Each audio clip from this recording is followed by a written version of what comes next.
وہ آدمی اسی حالت میں چلا جاتا ہے۔ اس لیے احتیاط کرنی چاہیے۔ مسلمانوں کی موت بھی عبادت ہے، بلکہ مغفرت ہے۔ جو تکلیف ہوتی ہے، حدیث میں آتا ہے ایک کانٹا بھی چبھ جائے یا ایک پتھر کی ٹھوکر لگ جائے اللہ گناہ بخش دیتا ہے، اتنا اللہ مہربان ہے۔ چھوٹی سی تکلیف پر بھی اللہ بخش دیتا ہے، اللہ سے مہربان ہے۔ حدیث میں آتا ہے جو بچے پیدا ہوتے ہیں، جو بچے اللہ کا نام لیتے ہیں، اللہ ان کے نام اللہ کا لینے پر ماں باپ کو سارے گناہ بخش دیتا ہے، سارے گناہ۔ یہ بچے جو پیدا ہوتے ہیں، ہمارے حضرت کی ایک مریدنی تھی، وہ جب بچہ پیٹ میں تھا ذکر کرتی تھی تو وہ اللہ اللہ ساتھ پڑھتا تھا، بچہ پیٹ میں بھی، سبحان اللہ، پیٹ میں بھی۔ جب اس کا بچہ پیدا ہوا تو بچے نے بولا اللہ، وہ دائیا بھاگ گئی، بچہ پیدا کرنے والی بھاگ گئی۔ یہ مولا دوم صاحب جانتے ہوں گے، ذکر والی بستی سب حافظ، حضرت کے مریدیاں سب حافظ، اور اللہ والی بستی، ذکر والی بستی، حضرت نے بڑے کام کیے، اللہ ان کے درجے بلند کرے۔ اور انہوں نے جب اللہ بولا، وہ جو بچہ پیدا کرنے والی دایا ہوتی ہے نا، وہ کیا بولتے گائنالوجسٹ، تو وہ بھاگ گئی اور شور مچایا، جن پیدا ہو گیا، جن پیدا ہو گیا۔ اس نے آواز دی واپس آ جاؤ، واپس آ جاؤ، یہ تو میرے پیٹ میں بھی اللہ اللہ پڑھتا تھا میرے ساتھ، اور یہ میرا بیٹا ہے، اس کو جن کیوں بولتی ہے؟ تو دائی نے بولا میں پہلی دفعہ زندگی میں دیکھا ہے، میں نے آج تک دیکھا نہیں ایسا کوئی بچہ پیدا کیا ہو میں نے، اس نے اللہ بولا ہو۔ ایک بزرگ بتا رہے تھے، ایک بچے نے تیسرے دن صاف بولا اللہ، صاف، یہ اللہ کی شان ہے۔ بہرحال یہ بچے جب اللہ کا نام بہت آسانی سے لیتے ہیں، یہ بھی آپ دیکھتے ہیں کہ یہ جو لفظ ہوتے ہیں نا دبر والے، وہ آسان ہوتے ہیں بنسبت پیش اور زیر کے، اس لیے یہ کس اور قصد، یہ دو صورتیں ہیں اس کی بھی۔ قاصد سے جائر ظالم کا معنی آتا ہے، کس مقصد یہ عدل کا معنی آتا ہے۔ ایک جگہ کو انصاف کا معنی ہے، ایک جگہ بے انصافی کا، زبردست بڑا فرق پڑتا ہے۔ بچے ابا، اماں، اللہ، یہ لفظ زبر والے آسانی سے لیتے ہیں، لیکن اللہ کی نظام بڑا عجیب ہے۔ ایک گنہگار بندہ فوت ہوا، جلال الدین سیوطی لکھتے ہیں، اس کو دوزخ میں دیکھا، سزا عذاب قبر میں دیکھا۔ ایک بزرگ نے ایک عرصے کے بعد دوبارہ دیکھا، وہ جنت میں ہے۔ تو اس بزرگ نے پوچھا کچھ عرصہ پہلے میں نے جب تجھے دیکھا تھا تو دوزخ میں، عذاب میں، سزا میں تھا، اب کیا ہوا؟ اس گنہگار بندے نے کہا میں جب فوت ہو گیا میرا پیچھے بچہ پیدا ہونے والا تھا، تو وہ بچہ پیدا ہو گیا، اب وہ پڑھنے کے لائق ہوا، میری بیوی اس کو استاد کے بعد لے گئی، استاد نے اس کو بسم اللہ پڑھائی، جو ہی استاد نے سبق پہلا دیا اعوذ باللہ بسم اللہ کا، تو میرے رب نے مجھے یہاں قبر میں خطاب کیا کہ اس کو فرمایا اس کا عذاب چھوڑ دو، معاف کر دو اور جنت بھیج دو اس کو۔ اللہ نے کہا مجھے حیا آتی ہے جس کا بچہ میرا نام لے میں اس کو سزا دوں، تیرے بچے نے بسم اللہ کی ہے، اعوذ باللہ بسم اللہ پڑھی ہے، استاد نے پڑھائی ہے، لہٰذا تجھے جنت بھیجا جا رہا ہے۔ یہ اولاد کی تعلیم ماں باپ کی بخشش کا ذریعہ ہے۔ اولاد کو دین سکھانا ہمارے لیے بہت بڑا ذخیرہ ہے جنت کا۔ بھائیو کوشش کریں اپنے اولادوں کو عالم عالمہ دین کی دولت مزین کریں، یہ کام آئے گی۔ اب دیکھو ایک بندہ پی ایچ ڈی کرتا ہے انگریزی والی، ایک تو ہماری فقہ والی ہے، یہ تو فائدہ مند ہے، ایک ہے انگریزی والی، کیا وہ یہ کہہ سکتا ہے یا اللہ میرے پی ایچ ڈی کا ثواب، میری ایم اے کا ثواب میرے باپ کی روح کو بخش دو؟ وہ نہیں کہے گا۔ اور حافظ قرآن کہہ سکتا ہے، عالم دین کہہ سکتا ہے، مفتی کہہ سکتا ہے، ذاکر کہہ سکتا ہے۔ یہ گویا کہ اس کی قیمت قبر میں ملے گی، حشر میں ملے گی، موازین اور کس وزن کے وقت ملے گی تو پتہ چلے گا۔ بہرحال یہ بات آ گئی تو ابو زرع جب وہ فوت ہونے لگے تو طلبہ نے کہا استاد جی کا وقت ایسے لگتا ہے کہ وفات کا وقت ہے، تو آپ حکم ہے لکنو موتاکم، اپنے مرنے والوں کو تلقین کرو کلمے کی، تو ہم کیسے کریں، ہمارا تو استاد ہے۔ طلبہ نے کہا استاد کو کہنا تو بے ادبی ہے، لیکن اب موت کا وقت ہے۔ تو ساتھیوں طلبہ نے مشورہ کیا جو حدیث ہے آخر میں وہ حدیث پڑھنا شروع کرو۔ اب طلبہ نے حدیث پڑھنا شروع کیا، جتنے روایت پڑھ رہے تھے وہ ابو ذرا سمجھ گئے، آگے انہوں نے پڑھنا شروع کر دیا روایت کو، اور آخر میں ان کا من کانا آخر و کلام ہی لا الہ الا اللہ داخل الجنہ، یہ لفظ جو کہے تو وہ بات بھاگے اور سیدھا جنت چلے گئے۔ یہ ہے یعنی اللہ کا نام کلمہ طیبہ آخر میں بندے کو سیدھا جنت لے جاتا ہے، یہ بھی بات ہے۔ اس لیے اس کی عادت کریں، صبح و شام سوتے وقت اٹھیں کلمہ طیبہ پڑھیں، کلمہ شہادت پڑھیں، تاکہ زبان پر عادت ہو اللہ کا نام لینے کی، تو آدمی پھر کامیاب ہو جاتا ہے۔ ایک دفعہ لوگوں نے امام اعظم سے پوچھا کہ ہمیں اسم اعظم بتاؤ، امام صاحب نے فرمایا اسم اعظم اللہ کا نام ہے، اللہ اسم اعظم ہے۔ لوگوں نے کہا اس کی دلیل تو امام اعظم نے فرمایا قرآن شریف کی جو ابتدا ہے وہ اعوذ باللہ بسم اللہ اللہ کے نام سے ہے، تو اپنے کلام کی ابتدا اللہ تعالیٰ نے اسم اعظم اپنے نام سے کی ہے۔ لوگوں نے کہا اور دلیل دو، امام ابو حنیفہ امام اعظم نے فرمایا موسیٰ علیہ السلام جب اللہ نے ان کو طور پہ بلایا اور ان سے فرمایا اننی ان اللہ، اننی ان اللہ، تو اللہ نے اپنا نام بتایا موسیٰ کو اور کہا میرا نام اللہ ہے۔ تو یہ اللہ اسم ذات بھی ہے اور یہ اسم اعظم بھی ہے۔ خیر بات یہ ہے کہ لوگ کہتے ہیں جی ہم تو اسم اعظم پڑھتے ہیں، اللہ اللہ کہتے ہیں، ہوتا کچھ بھی نہیں، ہوتا کچھ بھی نہیں۔ اکثر جو لوگوں کو فضائل بتاؤ نا آگے بولتے ہیں یہ فضائل تو ہم نے بہت پڑھے ہیں، کچھ بھی نہیں ہوا۔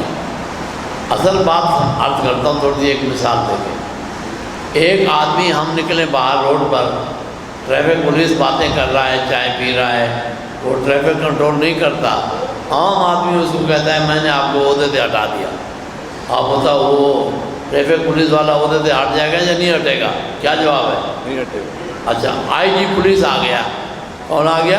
عہدے والا، عہدے والا، یہ بے عہدہ والا تھا، اس نے دیکھ لیا غفلت کرتے ہوئے، وہ کہتے اس کو میں نے آپ کو جو ہے خارج کر دیا، نکال دیا، تو پولیس والا نکل جائے گا یا نہیں نکلے گا؟ نکل جائے گا۔ لفظ ایک ہی ہے، عام آدمی نے وہی کہا میں نے آپ کو نکال دیا، وہ نہیں نکلا، الٹا اس کو پکڑ لے گا، خبر نہیں اس کے ساتھ کیا کرے گا، یہ تو اللہ جانے۔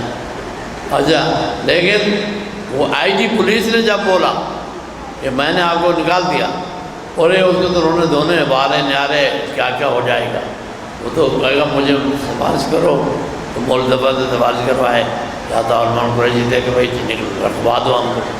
ہاں بھائی یہ نہیں، عہدے کا فرق دیکھو، عہدہ ہے اس کا اثر ہو گیا، یہ اللہ والوں کا عہدہ ہے، ولایت کا عہدہ ہے، اللہ والے وہی بات کہتے ہیں فائدہ ہو جاتا ہے، آپ بھی کہتے ہیں فائدہ نہیں ہوتا۔ آپ اللہ سے تعلق بنائیں، اللہ والوں سے تعلق بنائیں، یہ عہدہ آپ حاصل کریں، پھر آپ کو بھی فائدہ ہوگا، آپ کے کلمات بھی اثر کریں گے بھائی۔ تو اللہ اللہ جو ہے یہ ولایت کے عہدے والوں کا، حدیث میں آتا ہے میرے ایسے بندے ہیں وہ کچھ بھی کہہ دیں میں کچھ پورا کرتا ہوں، عجیب حدیث ہے، لا برا اللہ، اللہ اس کو پورا کر کے دکھاتا ہے کہ میرے بندے نے بولا ہے، ایسے بھی ہیں۔ بات وہ آئی کہ یہ اسم اعظم تو ہے، امام صاحب نے فرمایا یہ عہدہ تو لاؤ، عہدہ تو لاؤ، عہدہ تو ہے نہیں تمہارے پاس، اس لیے کام نہیں ہوتا۔ پہلے اللہ سے تعلق تو جوڑو، اللہ کو یاد تو کرو۔ حضرت ہمارے ایک شعر پڑھا کرتے تھے، بندہ جب کہتا ہے اے اللہ تو میرا حال دیکھ، بندہ جب کہتا ہے اے اللہ تو میرا حال دیکھ، حکم ہوتا ہے اے بندہ تو بھی اپنا نام ہے اعمال دیکھ۔ حضرت خواجہ مالک صاحب کا شعر ہے۔ تو یہ عہدہ تو پاؤ، اللہ کا ذکر تو کرے، نہ ذکر نہ تلاوت نہ نماز نہ کچھ، کہتے ہماری نہیں سنتا. بھائی تم کچھ اللہ کو یاد تو کر لو، نماز تو پڑھ لو، قرآن پاک تو پڑھ لو، اللہ والوں سے بیعت تو ہو جاؤ، ان کی صحبت میں تو آ جاؤ ہیں. پھر دیکھو اللہ کیا رنگ لگاتا ہے، کیا برکتیں آتی ہیں، رزق میں، علم میں، ہر دولت میں اضافہ کہتے ہوتا ہے. یہ سارا کچھ ہوتا ہے، لیکن ہم وہ شکل تو بنائیں. بہرحال تو اس کے بعد جو ہے نا ابو زرع کلمہ پڑھتے ہوئے سیدھا جنت چلے گئے. اصل میں ابو زرع کا جو نام ہے وہ عبد الرحمن ہے. آگے سیدنا ابو ہریرہ رضی اللہ تعالیٰ عنہ ہیں. جاہلیت میں ان کا نام عبد الشمس تھا، اور یہ حبشہ سے آئے تھے آپ صلی اللہ علیہ وسلم. یہ 60 سال کی عمر میں مان رہے بھائی. آج کل یہ بھی اشکال ہے کہ بڑی عمر والے کیسے پڑھیں گے، ہے نا. یہ تبلیغی جماعت پڑھا کے دکھا رہی ہے. یہ تبلیغی جماعت میں بڑی عمر والے کتنا سیکھ کے آتے ہیں، کتنا ان کو سکھاتے ہیں. بہرحال جو بھی سکھاتے ہیں وہ سیکھ جاتے ہیں. اسی طرح سے بڑی عمر چھوٹی عمر کا مسئلہ نہیں ہے. صحابہ اکثر بڑی عمر میں مان لائے بھائی. سب حافظ ہیں، سب قاری ہیں، سب عالم ہیں، سب مفتی ہیں، سب فقیہ ہیں. کیا کیا درجات ان کو حاصل ہوئے. تو اسی حضرت ابو ہریرہ رضی اللہ عنہ 60 سال میں مان لائے. اور انہوں نے جتنے حدیثیں حفظ کیے ہیں عام صحابہ نے اتنے حدیثیں حفظ نہیں کی. آپ اندازہ کریں. اب بعض دفعہ ابو ہریرہ رضی اللہ عنہ خود فرماتے ہیں مجھ پہ اعتراض کیا جاتا ہے، سوال کیا جاتا ہے، ابو ہریرہ بہت حدیثیں سناتا ہے. تو کہتے ہیں میں نے جس دن تک کلمہ پڑھا میں رسول پاک کی صحبت سے جدا نہ ہوا. میں رسول پاک کے ساتھ رہائشی طالب علم بن گیا. اصحاب صفہ کا طالب علم میں بن گیا. اور بھی تھے، میں بھی وہی صفہ میں شامل ہو گیا. پھر جب میں جدا ہی نہیں ہوا تو جو ارشاد انہوں نے فرمایا میں نے سنا اور میں نے محفوظ کیا. ایک دن ابو ہریرہ رسول پاک سے کہنے لگے میرے لیے حادثے کی دعا فرمائیں. ہم نے چادر لمبی کر لیا. انہوں نے چادر لمبی کر لی، آپ نے اس میں دعا دے دی. کہتے اس کو اٹھا اپنے سینے پہ لگا دے. ابو ہریرہ نے وہ چادر اٹھائی، رسول پاک کی دعا کی ہوئی سینے پہ لگا لی. کہتے ہیں اس دن کے بعد میں ایک لفظ بھی نہیں بھولا، ایک لفظ سب یاد ہے مجھے. تو یہ 12 دعائیں. تو سیدنا ابو ہریرہ رضی اللہ تعالیٰ عنہ وہ ایک دفعہ وہ ویسے تو کہتے ہیں بچپن میں بکریاں چراتا تھا اور میں بلی کا بچہ لے جاتا تھا، اس سے کھیلتا رہتا تھا. تو آپ صلی اللہ علیہ وسلم نے دیکھا، آپ نے ابا ہیر کہہ دیا ابو ہریرہ کو. آپ دیکھو ہیر ہے بلا مذکر ہے، اس کی مونت ہے ہیرا بلی. اب ساتھیوں نے اس کو ابو ہریرہ کہہ دیا. اللہ کی جان ابو ہریرہ اتنا مشہور ہو گیا کہ ان کا عبد الرحمن اتنا نام مشہور نہیں ہے، ابو ہریرہ جتنا مشہور ہے. ایسے ابو زرع ان کا عبد الرحمن نام اتنا مشہور نہیں ہے جتنا وہ ابو زرع مشہور ہے. بعض دفعہ نام مشہور ہوتا ہے، بعض دفعہ کنیت مشہور ہو جاتی ہے، ہوتا رہتا ہے. خیر جتنے یہ راوی ہیں سارے کوفی ہیں. اس حدیث کو مسلسل بالکوفیین کہا جاتا ہے، اس روات کرام کو. تو یہ سارے امام بخاری کا کوئی آخری حدیث کا کوفیین کو لانا، ویسے تو بہت ملکوں میں گئے ہیں امام بخاری، لیکن آخر میں کوفہ میں آئے. اور کوفہ میں آپ نے مکی ابن ابراہیم جو ثلاثیات ہیں وہ بھی امام ابو حنیفہ کے شاگرد ہیں. کیونکہ یہ شرط جو بخاری کو ملا ہے وہ بھی امام ابو حنیفہ کے شاگرد سے ملا ہے. اور یہ جو روات ہیں یہ کوفیین یہ بھی اکثر بیشتر امام ابو حنیفہ کے شاگردوں کے شاگرد ہیں. یہ بھی بڑی شان ملی ہے. امام صاحب کے کوفہ کے فیض کو اللہ نے ایسا عام فرمایا. محدثین کرام بھی معترف ہیں اور فقہا تو ہیں. امام مالک، امام احمد بن حنبل، امام شافعی یہ سب ہیں، محمد یوسف ظفر سب ہیں. لیکن محدثین بھی امام ابو حنیفہ سے نسبت کے اعتبار سے بہت فیض پانے والے ہیں. تو یہ روایت بڑی امام حضرت ابو ہریرہ عنہ والی جو ہے یہ حافظ الحدیث ہیں. وہ عمر افقہ فقیہ صحابی ہیں پہلی روایت میں، اور یہ ابو ہریرہ حافظ صحابی ہیں. بخاری نے کیا انتخاب کیا کہ پہلی حدیث بھی غریب ہے اور یہ آخری بھی غریب ہے. حدیث غریب کے بارے میں آپ جانتے ہیں اس میں ایک راوی ہوتا ہے، راوی کو علم ہوتا ہے لیکن اس کا شرف رہنے دیتے ہیں کہ یہ انہی کا شرف ہے، عمر فاروق کا شرف ہے، ابو ہریرہ کا شرف ہے، یہ ایک دوسرے کی شرافت کا لحاظ رکھتے تھے پہلے علماء کرام، جو آج کا لحاظ نہیں رکھتے، یہ بڑا افسوس ہے۔ حضرت زید بن ثابت رضی اللہ تعالیٰ نے اذان کا خواب دیکھا، وہ آپ کے سلام کے بعد پہنچے، آپ نے بڑے پسند کیے اور فرمایا جاؤ بلال کو بولو وہ تم پڑھتے جاؤ، وہ اذان پڑھے گا۔ اتنے میں عمر فاروق نے بھی دیکھا تھا، وہ بھی آ گئے۔ عمر فاروق پہنچے، دیکھا کہ حضرت زید بن ثابت کو آپ نے فرما دیا ہے بلال کو بولو۔ عمر فاروق وہیں سے واپس ہو گئے، میرے بھائی کو یہ شرف مل گیا، بھلے میں نے بھی دیکھا ہے۔ تو آپ بعد میں تو عمر فاروق نے بتایا ہے، کہتے میں کیسے بتاتا اس وقت کہ میرے بھائی زید بن ثابت کو شرف حاصل ہوا تھا، میں نے کہا میرے بھائی سے یہ شرف اذان کا رہنے دیا جائے، کیا مطلب انہی کے نام سے۔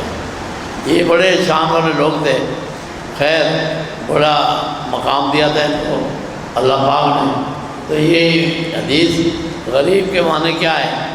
بادہ الاسلام و غریبہ واسہ یہود ہو کما بادہ، اور دوسرے لفظ میں یوں بھی ہے، بخاری طلبہ سے علماء سے کہتا ہے کن فی الدنیا کانکا غریب او عابر سبیل۔ ارے طلبہ، آخر میں تمہیں کہتا ہوں تم دنیا میں ایسے رہو جیسے ایک غریب مسافر رہتا ہے یا راستہ گزرنے والا، چلنے والا۔ دنیا سے دل نہ لگاؤ، امام بخاری یہ سبق دیتا ہے۔ اور آخر میں امام بخاری بڑی نصیحت بھی اور بڑا قیمتی تحفہ بھی دے رہا ہے۔ وہ کیا تحفہ دے رہا ہے بھائی؟ امام بخاری اشارہ کر رہا ہے تم کوئی عالم، مفتی، کوئی عہدے پہ فائز ہو جاؤ گے، کوئی کسی منصب پہ فائز ہو جاؤ گے، پھر مشکلات آئیں گی تمہیں زندگی میں۔ ابھی تو طالب علم سب سے آزاد زندگی ہے، ہمارے استاد کہتے تھے طلباء کی زندگی آزاد زندگی ہے، طلباء کے بعد زندگی جو آ رہی ہو ذمہ داری والی زندگی آ رہی ہے، وہ پھر پریشانیوں کا ڈھیر ہوگا، کبھی شادیاں ہو جائیں گی، بچے ہو جائیں گے، کاروبار ہو جائے گا، نوکریاں ہو جائیں گی، کئی معاملات ہوں گے۔ تو امام بخاری پریشانیوں کا حال کا نسخہ دے رہا ہے، نسخہ۔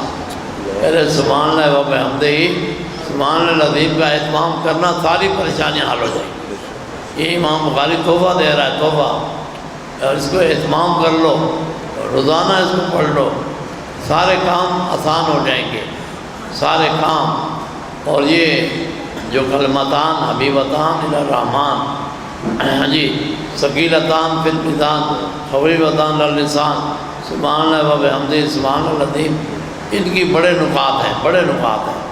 یہ کتنی عجیب بات ہے کہ وہ کلام کو کلمتان کہہ رہا ہے، اور یہ عرب میں ہوتا ہے کلام کو کلمہ، عوام و کلمہ طیبہ کہتے ہیں، حالانکہ وہ کلام ہے، کلمہ شہادت کہتے ہیں، حالانکہ کلام ہے۔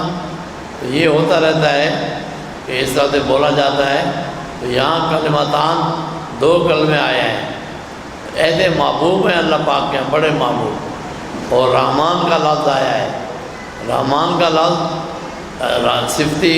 صفاتی ناموں میں دے آئے۔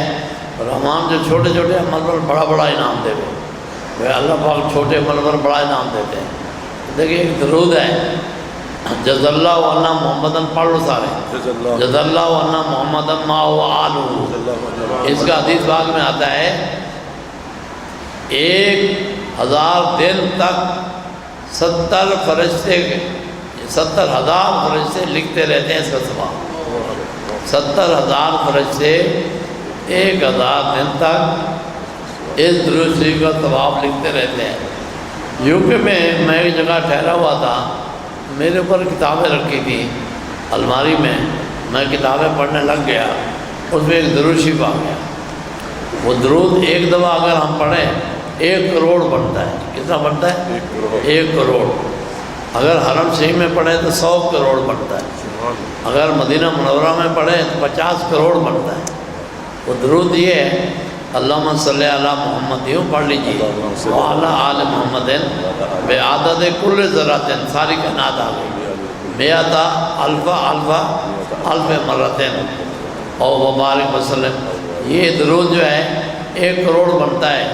اب دیکھو ایک تصویر روز پڑھ لیں صبح اور شام، کتنا ذخیرہ جنت کا، نیک اعمال کا، ہمارا آپ کا سب کا بن سکتا ہے، خواتین و حضرات کا سب کا بن سکتا ہے۔ ایک عزیز بات، تھوڑے دنوں میں مفتی حضرات کو ہم تصوف کی کتابیں کئی سال سے بیعت بھی کرتے ہیں اور پڑھاتے بھی ہیں۔ اس سال ہم نے ان کو 2 کتابیں پڑھائی ہیں۔ ایک ہے زاد السالکین، جو ہمارے سلسلہ چشتیہ کے ذات الماجر مکی، رشید احمد گنگوئی، قاسم نانوتوی، اشرف علی تھانوی، خلیل احمد سہارنپوری اور مولانا زکریا تھا، ہمارے شیخ عبدالعزیز مکی صاحب نے اس کو جمع کیا۔ یہ ان کے سارے فیوزات ہیں۔ تو زاد السالکین تو وہ جن طلباء نے پڑھا ہے مفتی حضرات نے، ان کو پتہ ہے۔ ایک طالب علم وہ پڑھتا ہے، مجھ سے کہتا ہے آپ دوسری کتاب ڈھونڈیں ورنہ میں لے جاؤں گا۔ میں نے کہا بھائی میرے پاس تو ایک ہی کتاب ہے، کہتے آپ لے جاؤ گے۔ بہرحال اتنی قیمتی کتاب ہے، اس میں ایک حدیث گزری ہے، آپ صلی اللہ علیہ وسلم گھر میں تشریف لے گئے، سید عائشہ رضی اللہ تعالیٰ عنہ سے بات چیت ہوئی تو جہنم کا ذکر شروع ہو گیا۔ تو سید عائشہ بہت رونے لگ گئی اور کہنے لگے یا رسول اللہ، آپ تو قیامت کے دن ہم کو بھلا دیں گے اور ہم کو چھوڑ دیں گے، ہمارا خیال نہیں فرمائیں گے۔ اس قسم کے کلمات جو سید عائشہ صدیقہ نے رسول اللہ سے پیش کیے، رسول اللہ نے ہاں عائشہ 3 مقام ایسے ہیں قیامت کے دن کوئی کسی کے کام نہیں آئے گا، میں بھی نہیں آؤں گا۔ تو سید عائشہ اور بہت روئی، تو پوچھنے لگی یا رسول اللہ وہ کون سے مقام ہیں؟ آپ سے ارشاد فرمایا جس وقت اعمال نامے تقسیم ہو رہے ہوں گے، جو نیک اعمال نامے والے حضرات ہوں گے ان کو دائیں ہاتھ میں دیے جا رہے ہوں گے، دوسرے ہوں گے بائیں ہاتھ میں دیے جا رہے ہوں گے۔ وہ جو وقت ہوگا اعمال نامے کے بانٹنے کا، کوئی کام نہیں آئے گا۔ دوسرا وقت جب ترازو قائم ہوگا اور سوئی کے اوپر فرشتہ کھڑا ہوگا، وہاں کوئی کام نہیں آئے گا، میں کام نہیں آؤں گا۔ یہ بڑی عجیب بات ہے کہ اس وقت میں کام نہیں آؤں گا۔ سید عائشہ رضی اللہ تعالیٰ عنہ بہت رونے لگی کہ آپ ہمارا اس وقت ساتھ نہیں دیں گے۔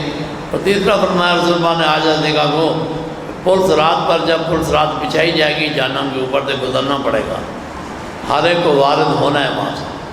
تو جو وہ بچھائی جائے گی، آپ جانتے ہیں 500 سال اس کی اونچائی ہے، 500 سال درمیان میں چلنا ہے، 5 سال نیچے اترنا ہے، 1500 سال کا پل صراط کا سفر طے کرنا ہے قیامت کے دن۔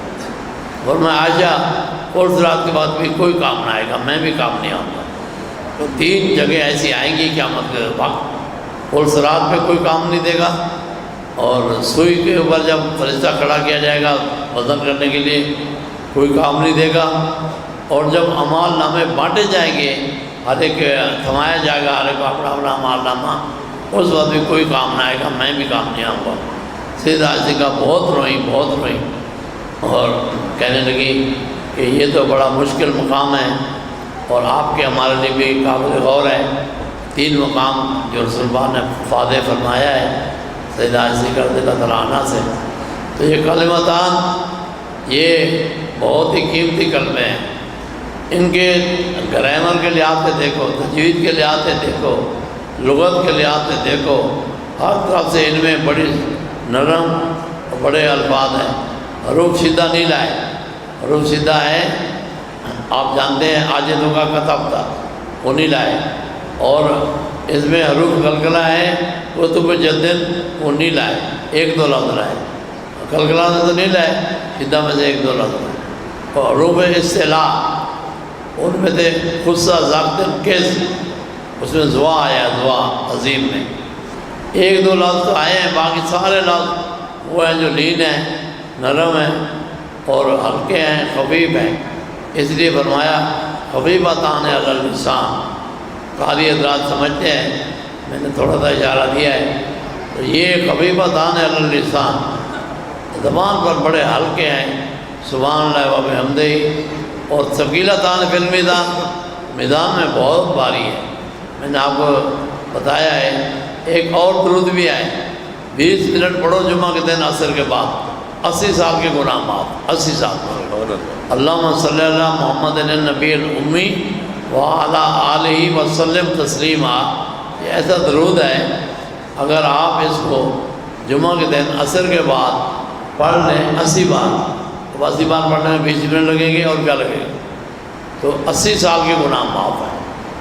اب دیکھیں اتنے چھوٹے چھوٹے عمل، بڑا بڑا انعام۔ بات وہی ہے جو محدثین کہتے ہیں اللہ تعالیٰ رسول پاک کی امت کو بخشنا چاہتا ہے، ذرا ذرا سی بات ہے بخش رہا ہے، بڑا بڑا انعام دے رہا ہے، بڑا بڑا انعام دے رہا ہے۔ تو اس طریقے سے یہ حدیث ایک تحفہ ہے علماء کرام کے لیے، طلباء کے لیے، عوام کے لیے، خواتین کے لیے، حضرات کے لیے۔ اس تحفے کو پلے باندھ لو، بلکہ میں تو چاہتا ہوں سب حضرات مل کے پڑھ لیجئے سبحان اللہ و بحمدہ، سبحان اللہ العظیم، سبحان اللہ و بحمدہ، سبحان اللہ العظیم، سبحان اللہ و بحمدہ، سبحان اللہ العظیم، سبحان اللہ و بحمدہ۔ ایسے استغفار یہ بھی بڑا تحفہ ہے، سارے کام استغفار سے ہو جاتے ہیں، سارے کام جتنے مسائل ہیں وہ سبحان اللہ و بحمدہ اور استغفار اور اللہ اللہ لا الہ الا اللہ ان سے حل ہوتے ہیں۔ ان چیزوں کو اپنائیں، ذکر کی فضیلت کو اپنے دلوں میں رکھیں، گھروں میں ذکر کرائیں، اپنے گھروں کو آباد کریں، اللہ کا نام بلند کریں۔ حدیث میں آتا ہے گھروں میں نوافل پڑھیں، گھروں میں قرآن پاک کی تلاوت کریں، گھروں کو ویران نہ بنائیں، حدیث پاک میں آتا ہے۔ وہاں بھی ماحول بنائیں تعلیم کا یا ذکر کا یا کتاب پڑھنے کا، جیسے بھی ہو۔ یہ چیزیں ہیں زندگی میں جو آخرت میں کام آنے والی ہیں۔ مجھے آپ سب کو اللہ پاک توفیق دے۔ اب وہ حضرات جو فارغ تحصیل ہیں باقی کارروائی کرنے کے ساتھ، اور خطبہ نکاح کا بھی پڑھنا ہے۔ وہ آئے ساتھی نواز کے بندے آئے ہوئے ہیں جی؟ اچھا بہت ٹھیک ہے، وہی غلطی تو ہے، پہلے آگے بٹھاؤ۔ چلو اب دیکھتے ہیں ابھی فی الحال وہ پہنچتے ہیں پھر وہ آخر میں پڑھاتے ہیں۔ اب ساتھی کو کر لیں جو آپ